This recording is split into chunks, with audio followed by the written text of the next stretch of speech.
We about to open up a whole can of primatology discussion. So sit your candy ass down, because it's monkey time, bitch.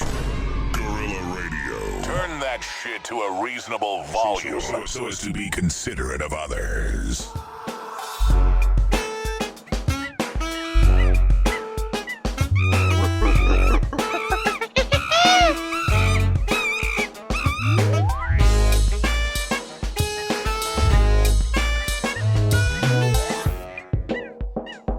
Monkeys go directly to hell. Why don't you do the intro, Chandra? You never do the intro. Welcome to episode 79 of Gorilla Radio Show. We're here to deliver hard-hitting primate news straight to you today about the fag agenda. Okay, sorry. No, keep it in. Keep it in. We'll do it live. Whatever. Fuck it, we'll do it live. I'm the other host, Austin. I'm Greg. I think also we've all Greg. introed ourselves. Yeah, whatever. It's through fine. this process. Hi, everybody. Keep it all in. I'm Greg, and this is podcast Gorilla Radio Show at 79 episode. This is Austin and Chandra. Let's do it. So, it's Pride Month. It's June. It's Yeah, we know, 2025. buddy. Look at you. I wanted to talk about and actually properly sort of address the Allegations. No, the evolutionary Austin, we phenomenon. know, but we're not going to drop you from the record label, okay? Just keep making those records hit, baby. But since it's Pride Month, we've referenced gay monkeys a lot on the pod, but we've never really talked about Name two gay monkeys. Gay little monkey in the iPhone store. gay little monkey in the iPhone store, gay was little spider monkey crossing the street in the high heels and the ponytail, That's Those just were boots, you. weren't they? and the boots, The boots. the 6-inch boots. Boots the house down, slay mama.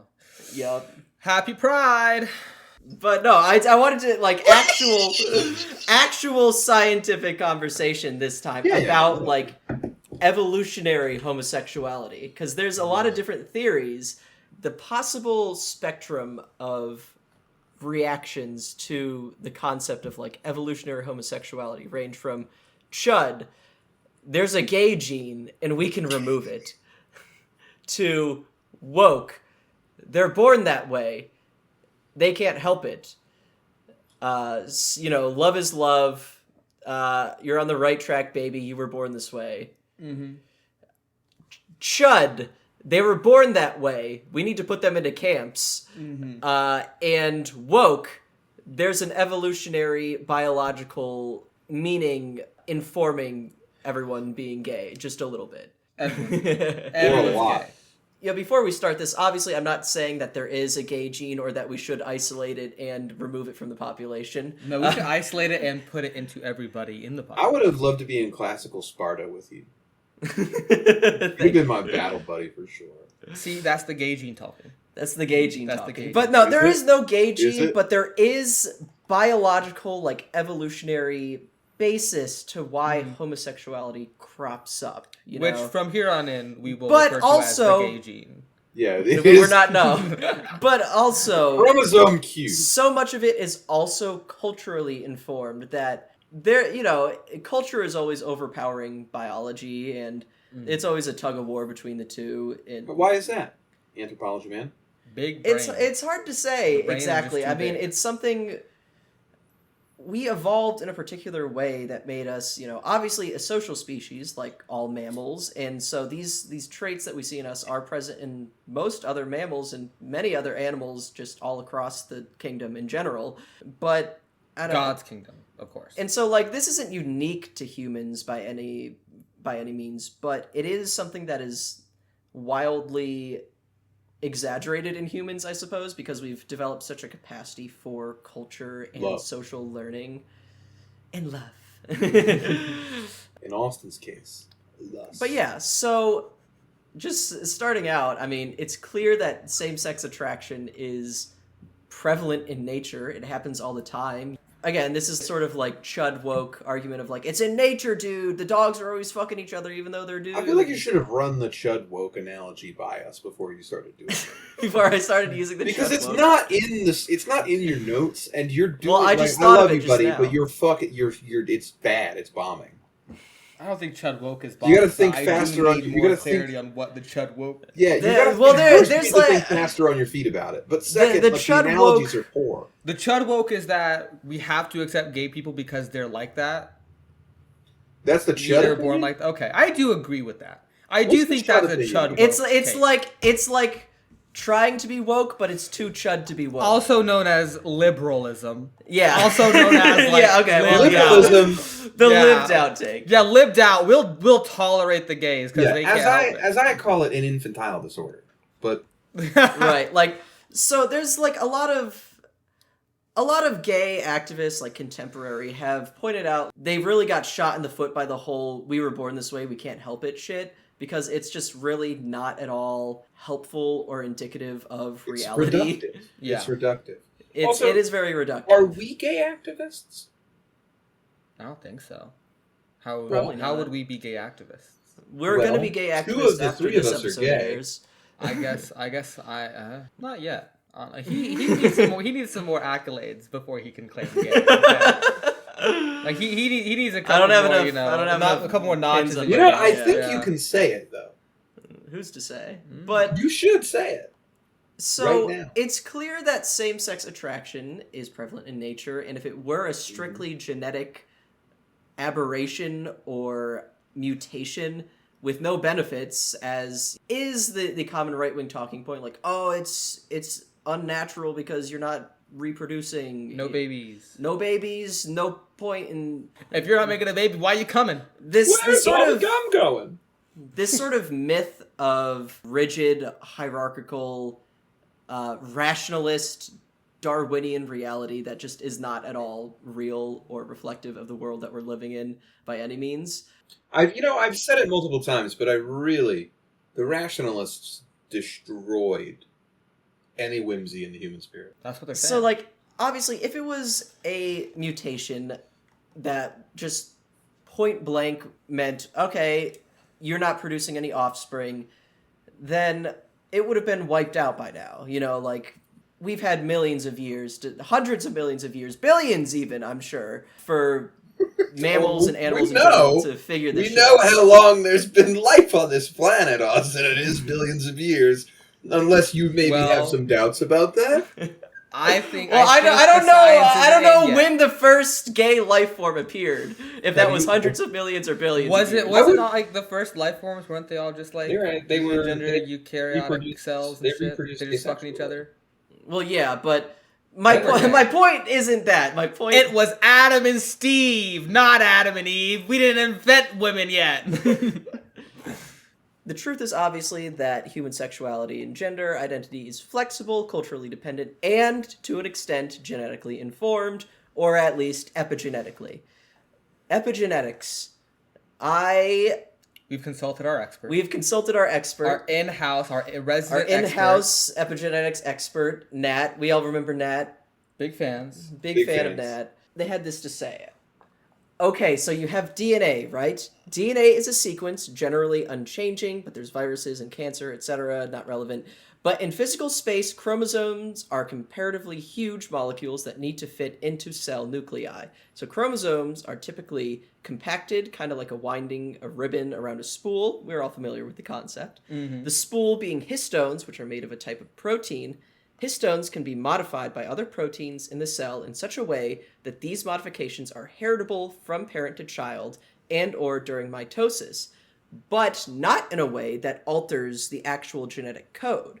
So what this is doing is it's passing down changes in your genetic expression without actually changing the genetic code. Like, you could have an identical genetic code, an identical twin, and still have different epigenetic modifications that are either triggered by your environment, not necessarily a mutation, either triggered by your environment or a change in diet or something or other that just physically changes the way that your genes express themselves, which makes sense if you think about it, because, you know, we share 98.7% of our genes with chimps and bonobos, but they all express themselves way differently, obviously. One that Greg is familiar with that he shares with the chimps is the hairiness. Thank you, Chandran. I was being serious and listening to Austin speak during this episode.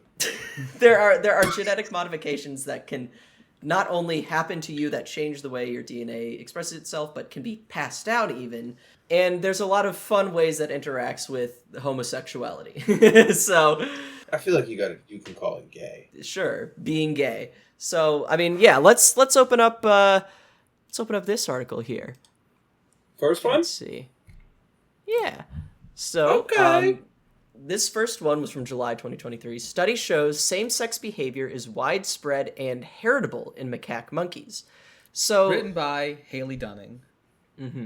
it's really summarized in the first paragraph. It says, the results published today in Nature, Ecology, and Evolution suggest same-sex sexual behavior, SSB, has evolved and may be a common feature of primate reproduction. So it's common just in reproductive evolution, which seems counterintuitive. Like, why? That doesn't make sense. If they're not fucking reproducing, why is it something that's being selected for? There's a couple different theories for this. But the important thing to note about this case in particular is that a big assumption of homosexual behavior in primates is that it only serves like a social function, which is maybe kind of true, but not for the reasons we thought. A little confusing. But for example, bonobos. We know bonobos in their freaky lesbian and gay sex all the time, constantly. Which one do you prefer? Putting the average gay guy in a pup mask at Pride to shame with the amount of deviance they get up to in the jungle. Low key. What is with deviance? We should do an episode on deviancy. Ooh, we should. Maybe. I mean, That would be a good anthropological episode. I don't know a lot about it, and I feel like Oh, I think you do. I went into the field for 6 months to study deviancy. Here's what I learned. I moved to Portland, Oregon to study sexual deviancy among transgender women on Twitter. Oh my god. Do you understand how popular you would be? That's what I said. Austin literally last night job again. was talking about Portland Zoo hit me up as like, dude, you gotta get the Portland Zoo job. And he was like, but then I have to live in Portland. I'm like, what do you mean? You would be a hit in Portland. You'd go double platinum in Portland. I'm man. going Double platinum. I'm going double some studs. A bunch of different things. You're going to be going double. But so back to the bonobos.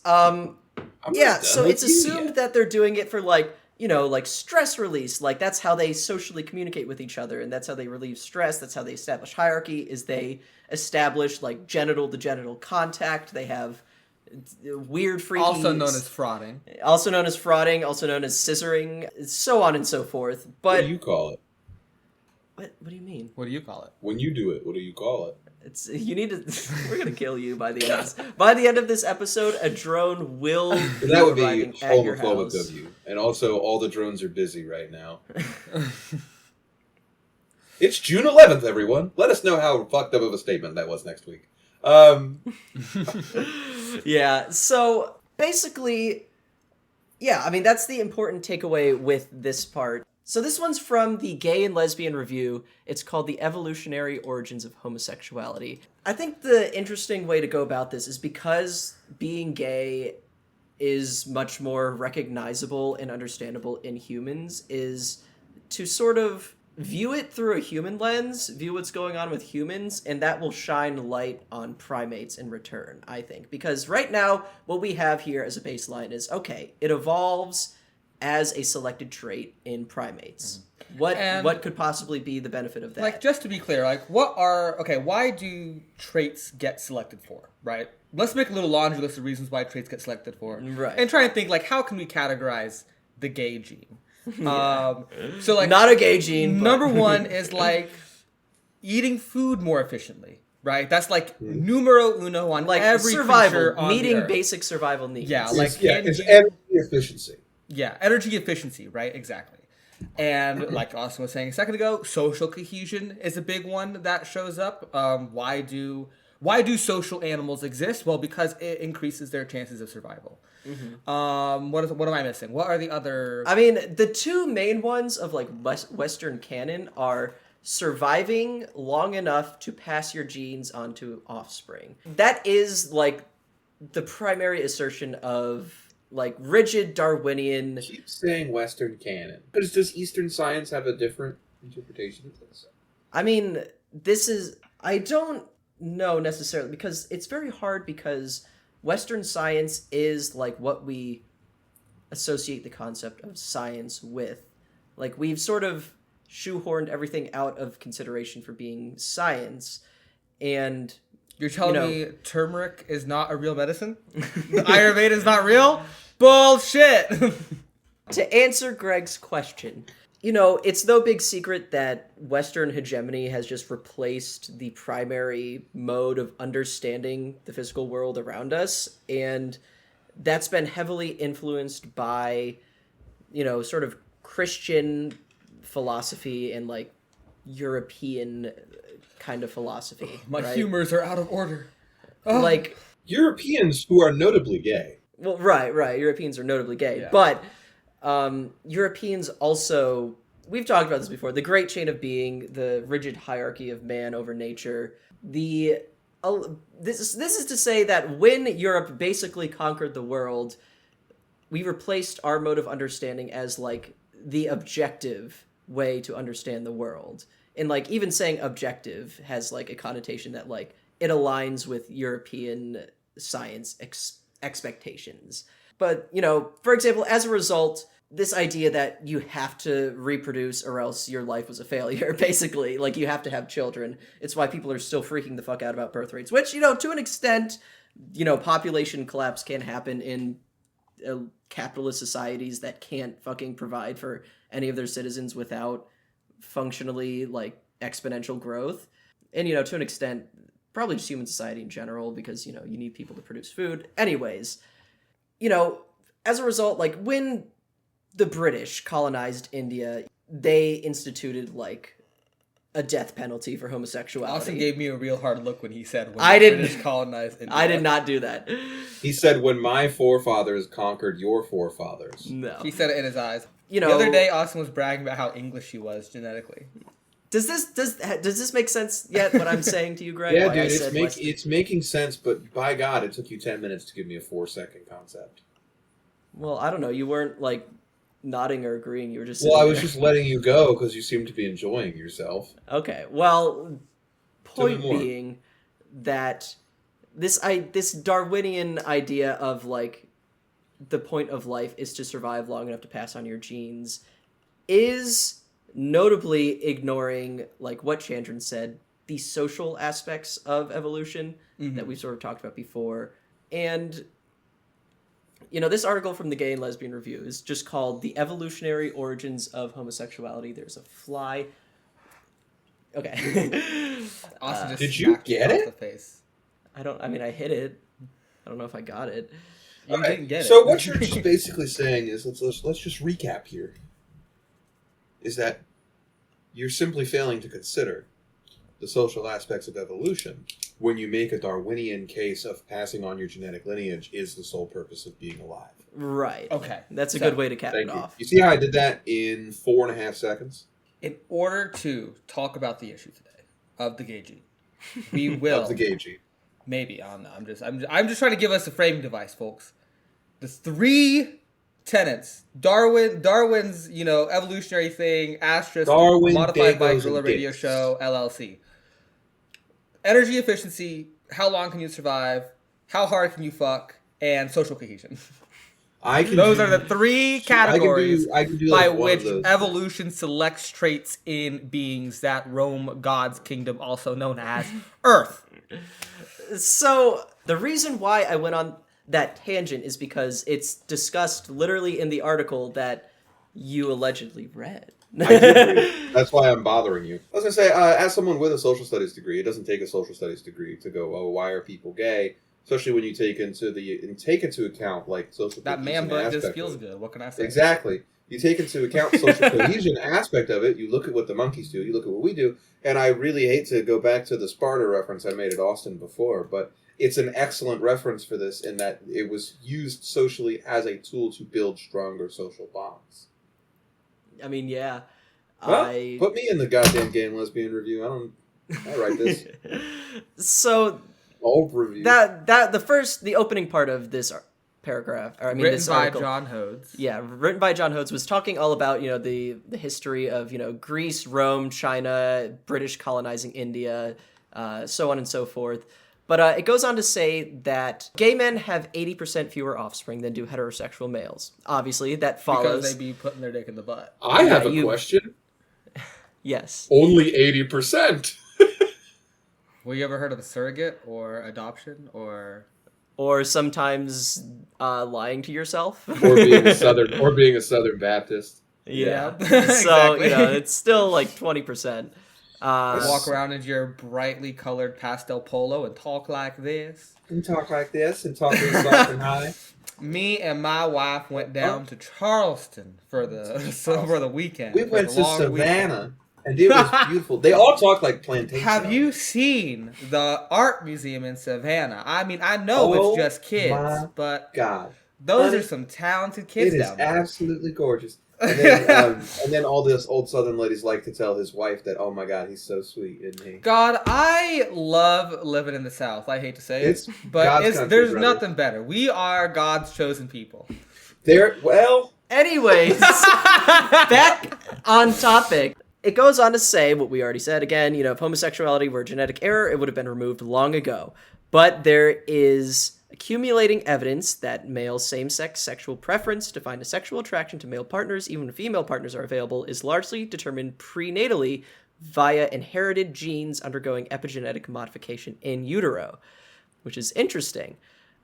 So in other words, genes for coding sexual orientation are activated in the developing fetus in response to the signals emanating from the mother and her surrounding environment. And I believe they go on to say twin studies prove strong evidence that sexual orientation is at least partially genetic. One thing I don't like about this article is it keeps fluctuating between like strongly indicates and like partially genetic. We're going to say it's partially genetic, partially cultural, partially whatever the fuck you want it to be. But if there's one identical twin, if there's a set of twins and one identical twin is homosexual, there is an increased likelihood that the other twin will also be gay.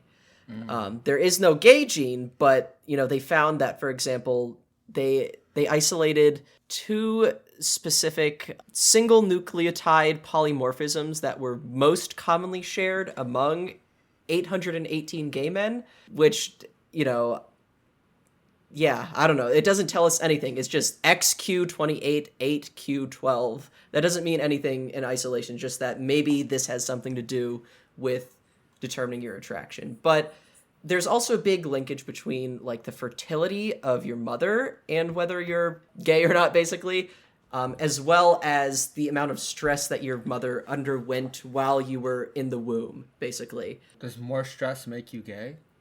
There is evidence that more, like if your mother experiences more stress while she's pregnant, there's a higher likelihood that the baby will be gay. This explains why all gay people have bad relationships with their parents. That's what they're saying. Or they're going to say why they're all so fucking high strung. That's crazy, man. Have you met you, dude? So, but another thing is, like, the more fertile that your mother is, which is a crazy thing to say. No, it does. It makes sense. Let's It makes roll sense. It makes sense evolutionarily. Like you're gonna, dude. The mom is overcompensating It's a for form the of gay population. It's like it's like a form of genetic diversity control. Right, in a sense, but it's also partially like if your mom is like super attracted to men, there's a chance that gets passed down to you. So it's not like, oh, my parents are gay, so I'm gonna be gay necessarily. It could also be like, oh, my mom loves men so much that it rubbed off on me.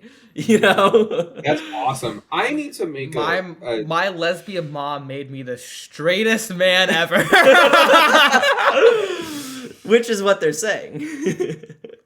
So the article goes on to talk about the role of epigenetics, and we talked about this like a couple minutes ago, where epigenetics is switching genes or gene expression on and off. Not altering the genes directly, but altering their expression.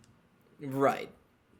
So they say compelling evidence indicates that epigenetic mechanisms are fundamental to the genesis of homosexuality, which explains both its partially heritable nature and the sort of in utero environmental effects that seem to predispose one to homosexuality. Meaning, like, because epigenetics can be modified by your environment, but it especially does so in the womb, because, like, say you're going through a famine and your mom is pregnant, you're going to be born with probably a higher resiliency to famine, just generally speaking. And also, like, you're going to be smaller.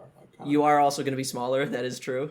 But things like that, it applies to being gay. So when people say being gay is genetic, you have to first make sure if they're saying it in a chud way or a woke way. But then you have to also, you know, clarify to them that, you know, it's more epigenetic than genetic. But it is partially heritable for that reason. And epigenetics is kind of a part of genetics. But... Whoa! You know, you have to be careful about Hold on. Optics here, kind of, because Hold Yes. on. We're not reading one of the fucking coolest parts of this. This is actually super cool. I find it super interesting. Okay. Fraternal birth order also has a determinative factor. The Oh, greater yeah. number of male fetuses who have previously inhabited the biological mother's uterus, the higher chance that a baby boy will be gay. Yeah. So, I mean, again, part of that is the theory that, you know, once you've produced a certain amount of offspring, you can sort of get weird. Like, evolution has found a way to, like, squeeze in a gay guy there. Like, you know what? Genetic evolution biology is the original DEI. Your mother's womb was doing DEI when it made you. It said, all right, we got 2 straight guys in there. Put in a gay one now. We need a gay one. Get a gay one in there. Put a gay one in there. Let's do a gay one. Let's do a gay one now. Where are they putting the gay ones? You know where.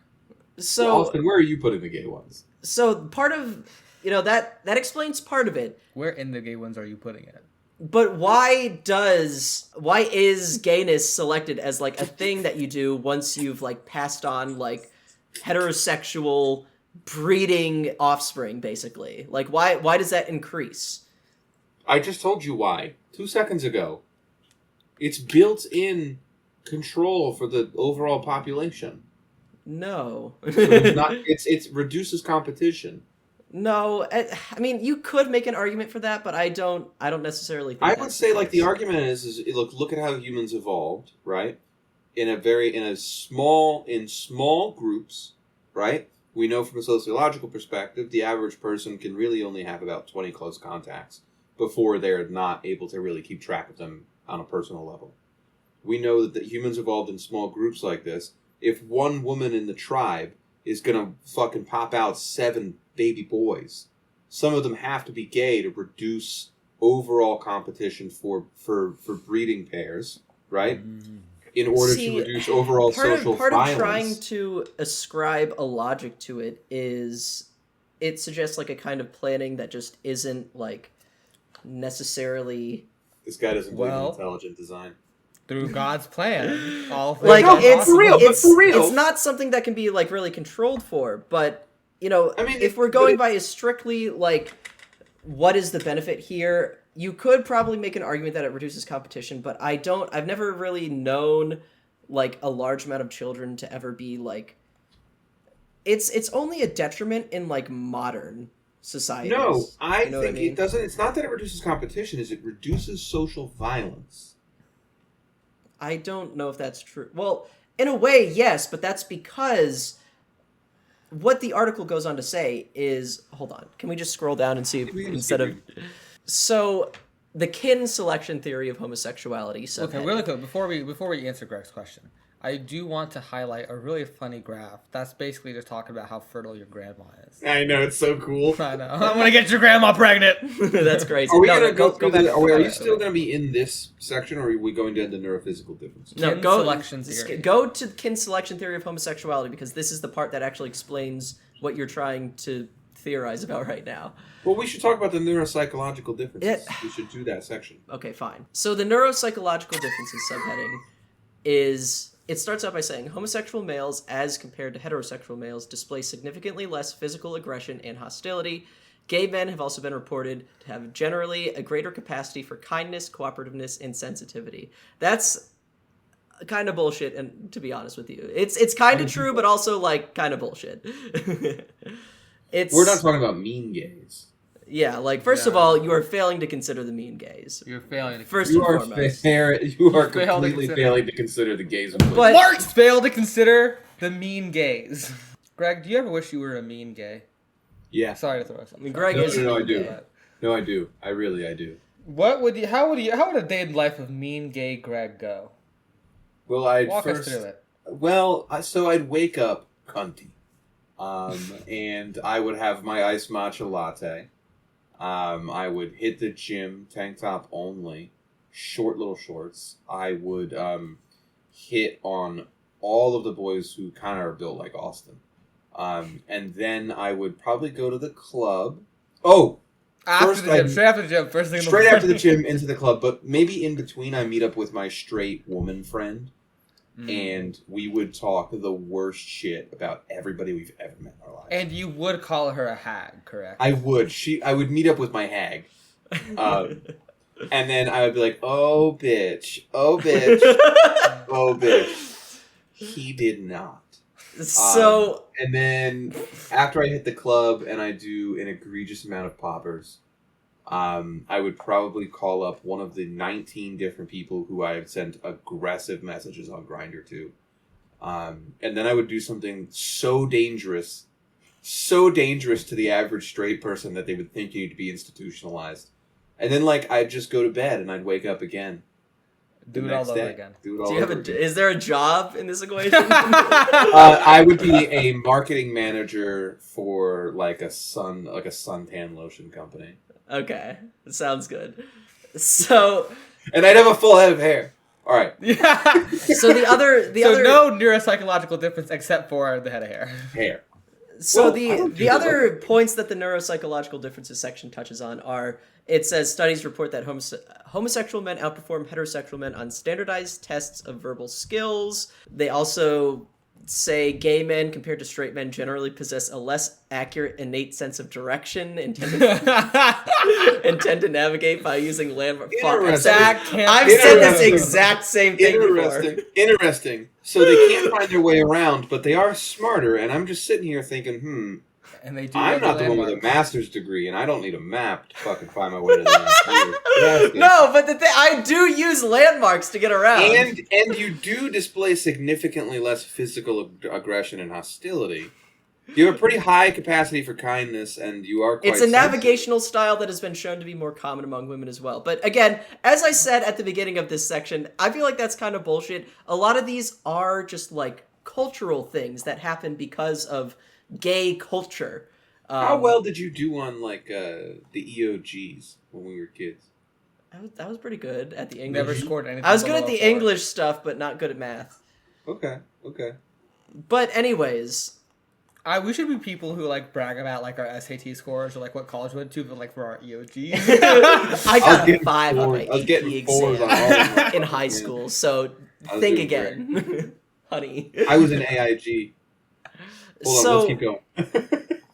Basically, a lot of these are cultural, social differences that I guess you can say are partially genetic, but with the standardized test thing, that's a slippery slope because it's standardized tests show that gay people are smarter. It's okay, standardized tests also show that people in Haiti have an IQ of 2, which is obviously not true. It's just our standardized tests are designed for a specific cultural knowledge, a specific upbringing. You know what I mean? That. It's why racists are always the average person in Haiti has an IQ of whatever. Obviously, it's not true that they are genetically dumber. It's upbringing. Haiti is a very impoverished country, and the fact that they just have different school systems than us. They aren't going to an American kindergarten at age 5. They aren't going to perform well on any kind of standardized test, because standardized tests are kind of how we measure intelligence. But I'd like to see the fucking I don't know. I'd like to see like any American child try to do a job that like the Amish children do up in Pennsylvania. You know what I mean? Real shit. They're building decks at age 6. Yeah. We do got to get the kids back in the mines. Oh, you know Does what? that make sense as like It a does. comparison though? I gotta say, It does. even American kids aren't good at standardized tests. Low You know? key. And I'm gonna say, Fuck. God bless COVID. Because you know what COVID has provided for all teachers and administrators right now? A clean slate. A clean slate, and every single year, test scores Oh my god! increase. Tell me about it. Because the kids we're getting further and further away from like this black hole event that made every kid functionally illiterate and stupid. And like now the kids are getting back to like baseline level. I had such an easy time. I was doing like statistical analysis of a tutoring center shit for my job for the 2 years that I was doing my master's. And every semester I'd be like, yup, another increase. We're up, baby. How many years was it bottomed out, Ginger? I don't know. I only started teaching after COVID. hard So to I say. started teaching. I honestly, in I don't think it 2021. recovered until like late 2022. Yeah, it didn't recover. I don't think it's recovered now. Well, it hasn't They are- recovered, but it hasn't started going back up. So okay, so like this is a good moment here. It's like my best guess. I've thought about this. I think my best guess is like there's going to be like a 7-year cohort, just about, because it's not. We're not getting back. We're still not back. That's going going to to be the new ruling class in America. Well, that's the thing. Is like there's going to be like this 7-year cohort. I Which think they're going probably to be could the new be Gen Xers, just like totally useless people who don't ever do anything. Sorry, No. to Gen Xers. I think that in about 10 years, the prison population is going to explode It's I mean, because of it. it could have like a lead poisoning effect on might. just like a generation of people. COVID What's what happened to the microblast. Gen X people? But back to what you were saying earlier, Greg, about like, what's the benefit of homosexuality? Does it reduce competition? The Gay and Lesbian Review has the next subheading is Kin Selection Theory of Homosexuality. Starts out with the quote, homosexuality is not a reproductive strategy, but it is a survival strategy. Again, classically, an organism achieves evolutionary success by sexual reproduction. Alternatively, inclusive fitness, also referred to as kin selection, is another strategy for successfully transmitting one's genes to the next generation. A parent and child share 50% of their genes, as do a brother and sister. An uncle shares 25% of his genes with each of his nieces and nephews. From a mathematical perspective, an individual can achieve the same genetic success by raising one offspring or helping to ensure that a sibling successfully raises 2 offspring. And then there's a quote here from J.B.S. Haldane in 1955, who pioneered the mathematics of kin selection, who said, "Would I lay down my life to save my brother? No, but I would to save 2 brothers or 8 cousins." So basically, Fighting wit.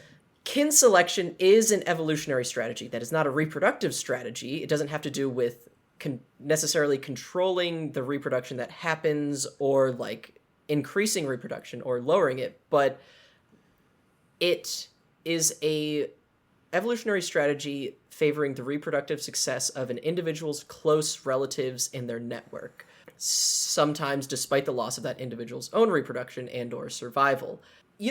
We talked about this before, but the early human ancestors, who we had proof that they were taking care of their elderly well beyond they had any use to early human society, as we can glean.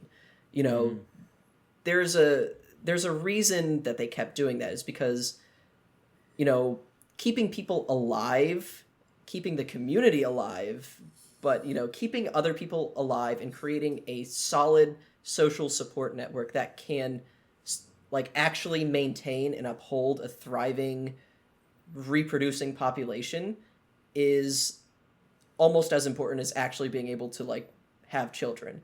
For example, there's nothing preventing Japanese men, for example, from having offspring biologically. Most of them are more or less fertile to my understanding, but people are always talking about the cratering birth rates of Japan in the incoming crisis because they're having so few children and have so many elderly people that who's going to take care of the elderly? Japan does not have a healthy, socially thriving society. They have a very work intensive, you are going to work every day until you die because what's important is the bottom line. But because they don't have a functional social society at times, it seems like, their reproductive capability as a nation is just fucking cratering. It doesn't help that they're also refusing to, like, allow immigration to, like, help solve that issue either, basically. But the point being that you need to have a social network. Primates need to have a healthy, functional social network in order to have these big, beautiful troops. You know, those Big, brutal beautiful alpha troops. male chimpanzees that we always hear about that are always getting into fights. They don't last long, and their troops don't last long because they're coming into conflict so often. The ones that are the biggest and the most vibrant are in lush, natural habitats that aren't getting into conflict very much. They're not very territorial.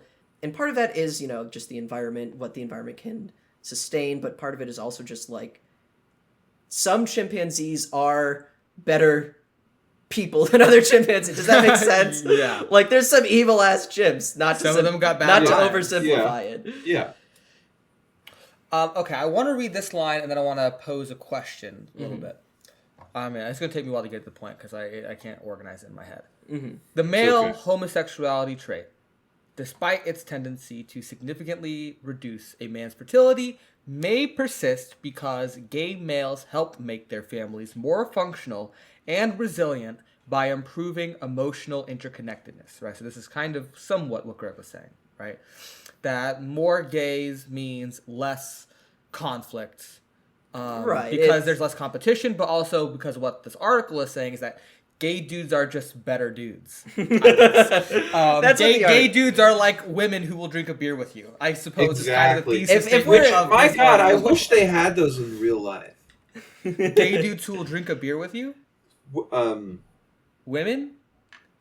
wish women were Well, real. they have those. So, so my first question is like, is the framing of this idea, is it that, because I think we all question here with our mean gay little bit we had, that are gay guys actually, do they make society more interconnected at a significant enough rate to affect evolution? And secondly, or is it that this kin selection theory about the mathematics of it, is it maybe that because kin selection theory maybe mathematically just kind of works, right? Right. Does that a little bit of wiggle room allow enough homosexuality in that we have the flaming gay, basically? Because my real issue with all this discussion from the jump is that why is homosexuality categorized as anything different than heterosexuality? Right? It's like we said at the beginning, it's purely cultural. It's purely a response we have to it, right? Mm-hmm. There is, aside from the whole baby thing, no real significant material difference in gay sex and straight sex, you know? You gotta do all the things. You gotta prove your fitness, you gotta seduce, you gotta woo, you gotta build social relationships. You have to do all these things in equal parts for either of these relationships. So the amount of energy, in that context is the same. The only difference is that there's the possible outcome of a baby coming out of one of them. Everything else is similar until we start... What do you want to say? I was going to crack a joke, but you stayed serious, so you just keep going. But I mean, I guess that's my point. Like, there was a question somewhere in there, but I think I forgot it. I think I understand what you're saying. Well, it's hard to, I guess, or we're wired in a certain way. Like we're wired, like the courtship, like that aspect of it, the courtship ritual, right? Yeah. I don't think that but the epigenetics of this, it doesn't. The epigenetics of it all. It takes a long drag for a cigarette. I guess what I'm trying to think how to collate my thought and to make this make sense. The energy has to go somewhere, right? The courtship aspect of what we are. Come on, bitches, my dick hard. And et cetera, so et cetera. there is that aspect of it from an evolutionary perspective. Please nobody call me a homophobe. There's an aspect of like modern gay culture, right? Yeah. Where that courtship doesn't need to occur. or rather was not allowed to occur. So like things happened, like there were circumventions around it. But I would say actually, no, I don't agree exactly in your framing of the situation, because I do think the courtship is there. I think it's just different courtship rituals. It's a very different it's a different courtship ritual. But like, it's like cruising was a thing. Cruising was an active thing that you did, and it was secret, right? You were still doing all the things. I think the differential outcomes that we're talking about here are explained like almost entirely by culture, because I mean, it's obviously very repressed in maybe not modern culture anymore. In American culture, because I think we need to differentiate between like the European style of this and the Latin American style of this versus the American and like Canadian versions of this. We are like the U.S. and Canada are far more puritanical because of who colonized this space, like than the Europeans, like the European attitude towards it. The levels of like historical criminalization of such also reflect the needs of the time, I guess, in a way. Like as this article is saying, what they perceive as the needs of the... Let me finish. As the article kind of says, like it can act as this form of birth control. It acts as this form of social glue, right? That helps build these social relationships.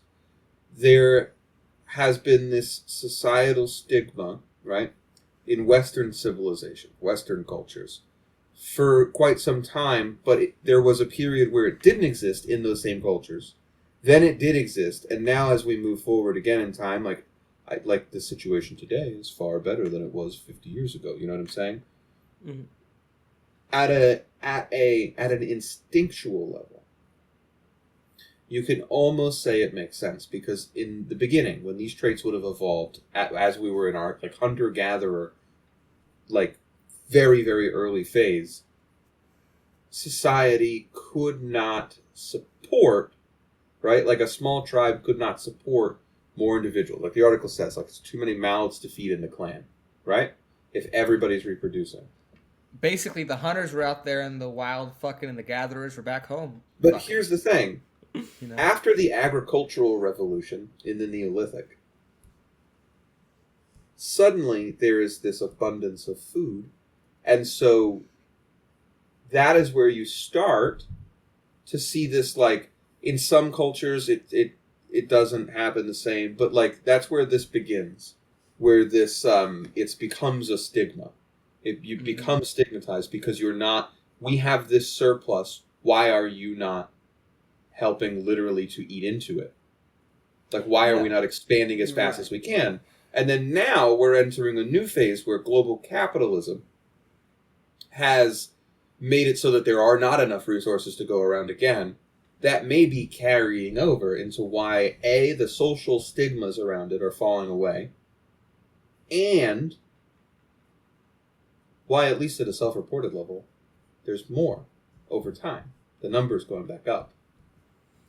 I suppose that's an interesting theory. I think so, yeah. But I think the thing is, like, global capitalism has like massively expanded our capability for production to an extent that the only like resource constrictions are in like exploited countries. And I feel like we see more often that like imperial centers of the world are starting to liberalize with their views on homosexuality, give or take a bit. We know what's happening here now. But that's not necessarily true of exploited nations. Like many African countries are still very anti-gay. And part of that is because of who they were colonized. That's the cultural aspect of it. At a purely genetic level, though, but it still makes sense in that stress trigger, right? That may afford like a liberalizing effect. That might have a liberalizing effect. That stress trigger that makes it happen. Your body may not be able to tell the difference between it's like the financial stress is causing you the same stress as there's too many mouths to feed in the clan, right? Like there's too many mouths to feed in the tribe. It's stressful. You wind up with more gay people, right? Here, society is more stressed. We're existing at a higher level of stress probably than any previous generation in the last fucking century, right? And you get more. You have more out of it. Like that stressor may be the same. World War II. I was going to say World War II. World War II was a big item. World War II is too quick. It's too fast. We're entering our 20th year, right? At least our 20th, 25th year. Almost 30 years since the Soviet Union fell, right? I feel like the 40s through the 70s were pretty stressful for America. No, because we were living in a time of social abundance. Yeah. But since the fall of Soviet Union, right, conditions in this country have been going down. That's just like the trend line overall for your actual material conditions is going down. Yeah, 90s. And so we're going on 30 years of the stress event. World War II, high stress event, but 5 years. As opposed to like a rigidly like biological understanding of these stress triggers are similar to like there's too many mouths to feed in the clan. I think it's also telling that there are just blatantly, there are more and more self-reported gay and trans people in American society today, and it's going up the worse things get. And I mean, one thing you'll notice about gay and trans people, just in general, is it's the LGBT community. They form these clusters, these very tight-knit clusters. They sort of huddle together for social cohesion in times of uncertainty. The sort of like need for social cohesion and sticking together, especially in such an atomized and alienated society, is creating, like, for some people, like, being gay and moving to Seattle is, like, a much better and more sustainable life than anything else about life in America. You know what I mean? I can name 4 trans people off the top of my head who have moved to Seattle in the past 18 months. I can probably at least think of 3. But like, you know, thinking about like, I saw this post on my timeline the other day that was like, I hope every transgender woman gets to move to Chicago or LA or New York City. And then people are like, dude, stop. We can't all conglomerate in one area. But it's like, from this perspective, from this sort of socio-cultural evolution perspective, you can see why, like, in these horrific times, people are just, like, bunching together as tight as possible. I mean, much as you hate to say it, that's probably why polycules are happening, too. Like, no, I think those are happening because of polycules. Like microplastic poisoning. But like, we should not do an episode on chapter that. 2. One, you know, I will like say one thing about being super broke and lonely for the past 6 months has been like, man, I wonder what the rent in like a Seattle polycule is. Is it like $200 a month? You wish you had 6 proper nouns to bother you all day. Like, I could do the dishes. I'll be the dishes guy. You do love to do the dishes. The guy that nobody fucks, but you're there. I'm the polycule dishwasher. Just let me live there for free on God.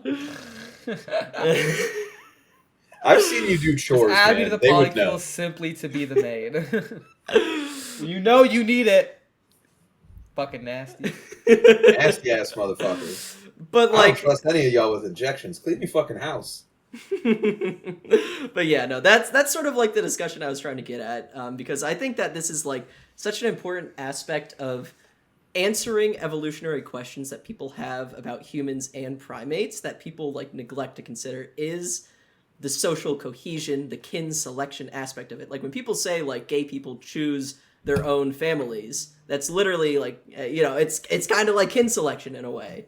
You know, they're I don't know. Does that make sense? It's yeah. I guess it's also being a bit warped by the fact that like so many gay people in America now are alienated from their actual biological families. You know, this article literally says that the gay uncle effect is real. The gay uncle effect? Yeah.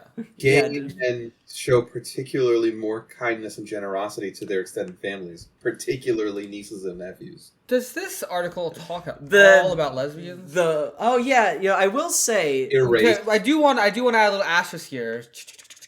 This article has been about gay males specifically. Yeah. This is not about lesbians. It has not been I was also wondering about that because there's not a lot of information about like lesbianism. I'm not sure why people are neglecting to like it even ends by saying more studies focused on females are needed. Like nobody's researching the lesbians. What's happening here? Like I guess we should maybe even like put this as like a disclaimer at the beginning of the fucking episode is This one's for the boys. this one's for the boys, but no, like all of the scientific inquiries into this are like laser focused on like gay male genetics for some reason. But that was like only one article. So let's just skim through the rest of this stuff. And I will say like one final note on like people assign female at birth and this lack of like study into it. It's a big problem for a lot of reasons, but also there's a lot of drama on Twitter right now. It's Pride Month, you know, there's got to be some weird fucking transgender drama on the timeline. I haven't seen that. I've been seeing it. I've been tapped in.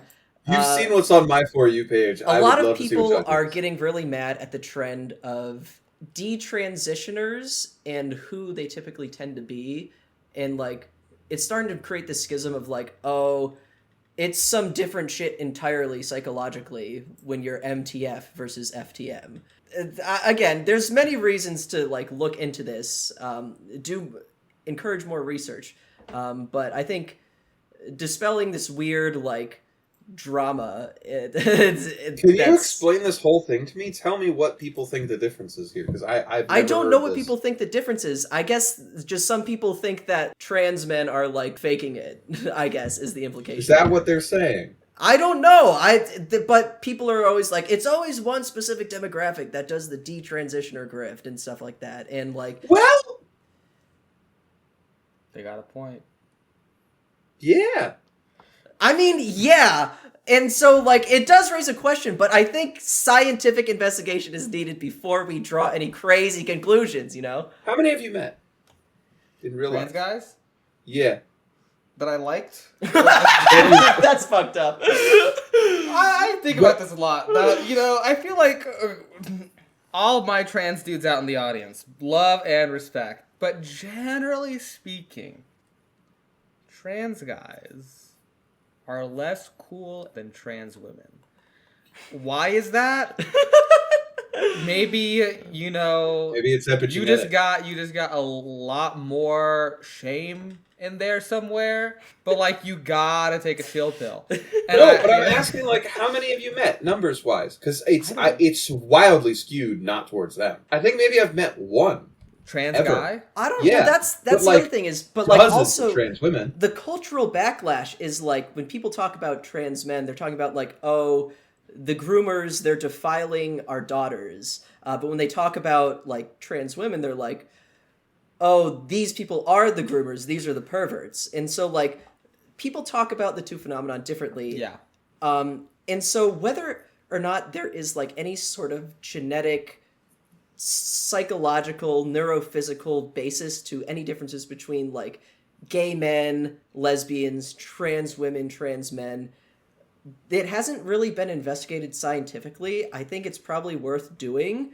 If nothing else, just so that we can like chalk all of this up to culture creating differential outcomes for differently societally gendered people.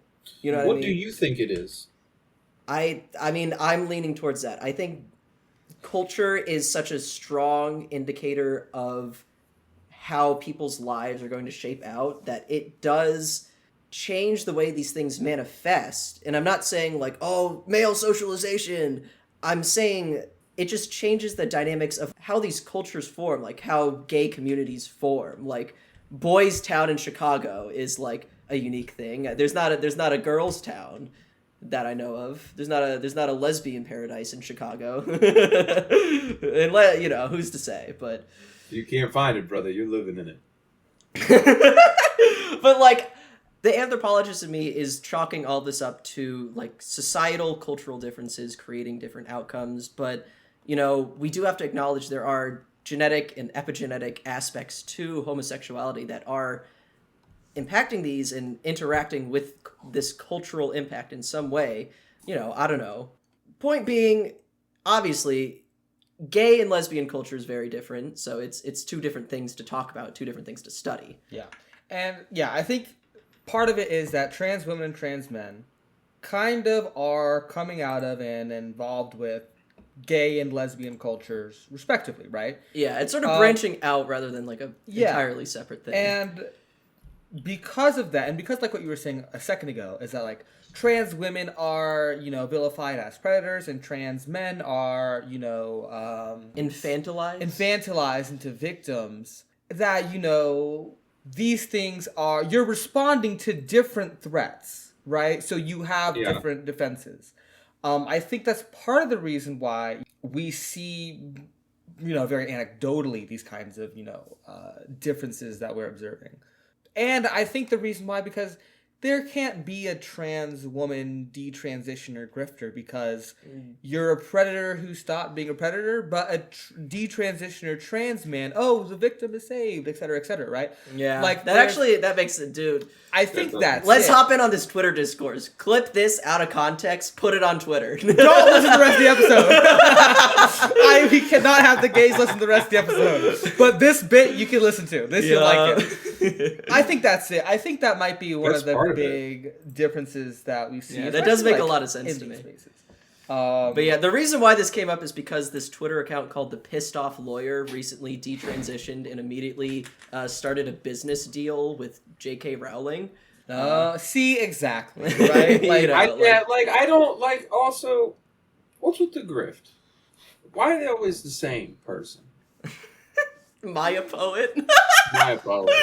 I know Maya Poet was watching Steven Universe in 2014. Maya Poet. What's with the right wing slant? No.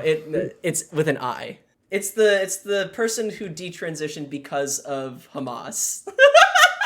Wait, they detransitioned because of Hamas? Yeah, they became a Zionist after October 7th. Zionist trans guy. And Zionist trans guy doesn't really meld, so if you were a Zionist... I know some Zionist trans Well, guys. if you're a Zionist trans guy, you kind of had to pick one. My previous comments about trans men were not my true feelings, and were... It doesn't reflect Chandran's soul. They do not reflect my heart. We've all had a trans man, but we all just kind of knew a really annoying trans guy in the past who needed to fucking leave you alone.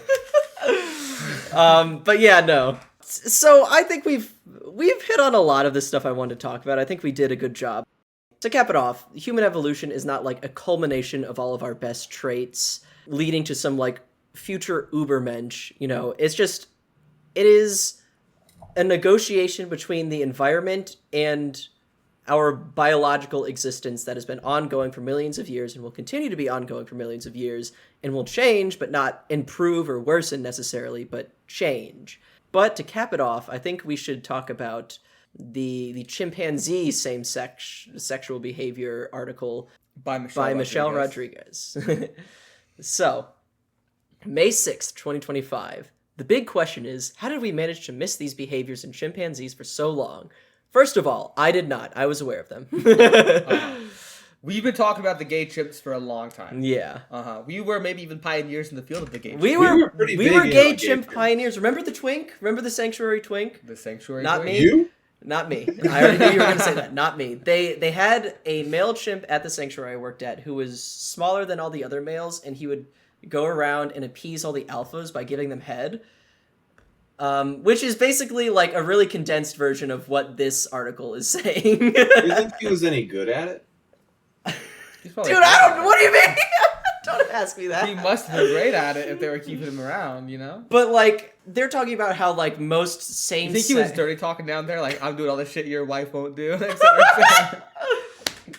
He knows what he's doing. So, the article starts out by saying that bonobos are typically the focus of, ape sex. Of great ape gay sex. The study was focused on young males, but there were also adolescents and young adult males that they observed in the process, I guess. So basically, there's a lot of socio-sexual behaviors occurring in tense contexts, such as, quote, fusion events when members of different foraging subgroups come together, or encounters with neighboring chimpanzee communities. Okay, so it's not in your own troop that you're having gay sex, but when you link up with another chimp troop at the end of the day, you're fucking that. Yeah, you gotta get a little taste. Yeah. A little taste. Just a little something. But a lot of it takes place as reassurance, reconciliation, or just like positive gestures. And, you know, I think I talked about this as well, where like when we would reintroduce two male chimps that had like competing positions in the hierarchy, typically the lower ranking male, if he's like accepting him back into the group, this is obviously just in case of like illness where they need to separate the chimp for a while. What they would do is he would like present his butt to the alpha, and the guy would like touch his nuts and shit to the butt for a second and then move on. And that was like the whole reconciliation gesture. A little bit of a like a very quick dry hump. But like reassurance, we've also talked about this, but this was so long ago. There's like this screenshot I was sharing of these chimps that would like, if male chimps are in a group and they're like foraging and they see something scary that frightens them, to reassure each other, they will typically grab each other's erect penises and like sort of like hold them, because it does have like a calming effect. Right, there's a calming effect, but also like it's, you ever asked her just to hold it? It's like it's a reassurance, because it's like, I trust you with my life. I trust you with my future offspring's life. Being fully trusting of another chimpanzee that you're willing to put your dick and balls in their hand and they can rip it off at any moment is it's a very powerful social gesture. Okay, so talk about all this now. The Rodriguez's article does quote Jane Goodall, who was unfortunately homophobic. We gotta cancel her. She was homophobic. She she didn't want to give it to the chimp. And because she's homophobic, she didn't want to give it to the gays. I'm allowed to say this. Jane Goodall, please come on the show and let us know if you ever maybe even considered it for her. No. We should have Jane Goodall on the show, just like ask her about like Twitter discourse. Dude, that'd be so fun. Like, not even anything about monkeys. Like, dude, what's your thoughts on like non-binary repressor boy motors? Yes. Hold on. Stop. What does that mean? Don't worry about it, Don't honey. worry about it. No. You need to tell me, or I'm going to Google it and find it out by myself.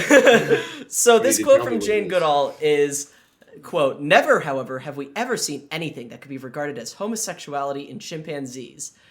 Admittedly, a male may mount another in times of stress or excitement, clasping the other around the waist, and he may even make thrusting movements of the pelvis, but there's no intromission." There is no homo. It is true also. The chimps canonically say no homo before they do it, so it's okay. It is true also that a male may try to calm himself with another male by reaching out to touch or pat the other's genitals.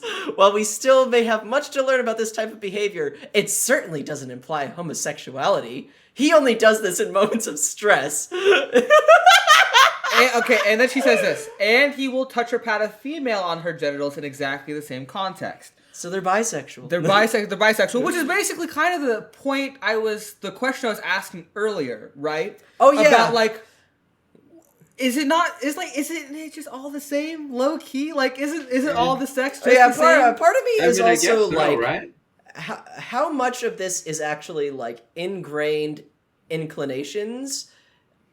Like, if it's just an ingrained like propensity or inclination, isn't everyone a little bit bisexual? Just a little bit. It just depends on how much you're you just feel like that. Mentally willing to go to cross that Rubicon. Like some people like tomatoes, some people like pickles, like some people like girls. But we can all eat tomatoes. Well, unless you're allergic. You're allowed to eat a tomato. You're allowed to fuck a dude. Try it. Why not? Listen, call up your girlfriend real quick and ask, like, hey, for the one time. Would you want to watch? Would you want to watch? And she's going to say yes. And then you're going to discover something about, one, your girlfriend, and two, more importantly, you, after you insert yourself into another man for the first time. And bust a fatty. Like, it's going to be embarrassing how quick you nut. And like your girlfriend is gonna get mad at you. Your girlfriend's gonna you guys are gonna be laid up in bed later, and she's gonna be like, "Was it tighter?" And she's gonna be like, "Don't answer. I don't want to know. Never mind. I shouldn't have even asked." Has this happened to you? You don't need to know that. You can't. You have to say no. So to end out this, did happen. to close out this episode, I think Let's open it back up. It follows the Jane Goodall quote by saying Jane Goodall's characterization is shaped by her own cultural lens. Exactly. It says, I am reminded of Ambika Kamath's description of Victorian lizards, where scientists' early descriptions of animal behavior were grounded in cultural biases about how scientists assumed those animals should act. Conclusions derived from those biases then became entrenched in future scientific research.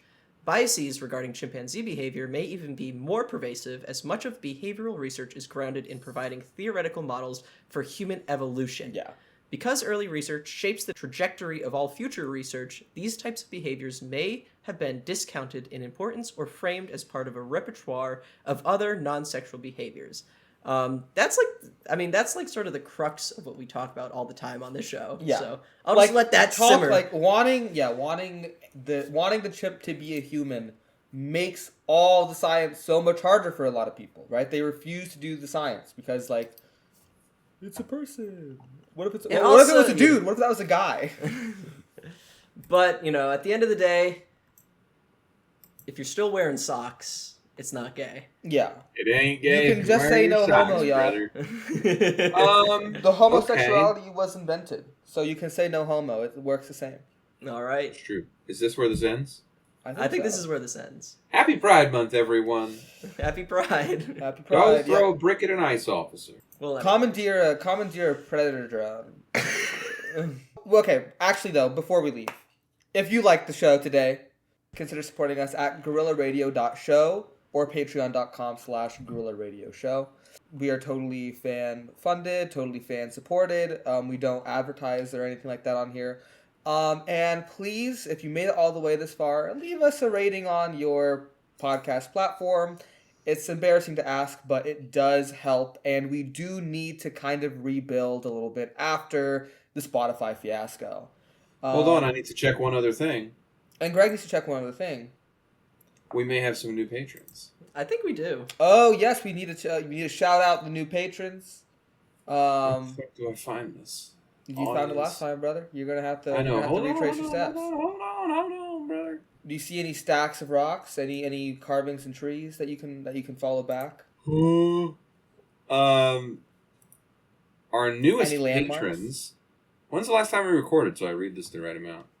It was like 2 weeks ago. I think? Yeah, like 2 weeks ago. So like May. Yeah. Like end of May. Okay. Well, first off, I need to shout out. Holy shit! There are 5 new people. Yeah. I did. All right. So our 5 new Patreons. I'm not going to read your last names, okay, everyone. But I want to thank. But we know them. Yeah, I do know it. I want to thank Gabriel, Eddie, Jacob, Alex. Oh, it's Alex. Alex, I know. Did he you. just resubscribe or was he never subscribed? He was Shout never out, subscribed Alex. because he hates us. Okay. And then our last person, whose username is NS120C. Okay. Getting weird. But with shout that. out you guys. And also, like, maybe shout out this person named Aiden. I don't know if I did that last episode. I don't know if you were here already. But if you weren't, hello. If you already were, now you've gotten it twice. You owe me $5 because you're in here at the free You owe us tier. $5 more. Yeah. You owe us $5 more. I see you're on here on the free tier. I'm going to need that money. But seriously, thank you, everybody. Check us out where you can pay for our stuff if you're interested. Bye. Oh, yeah. Bye-bye. Au revoir. I may be a white boy, but I'm not stupid.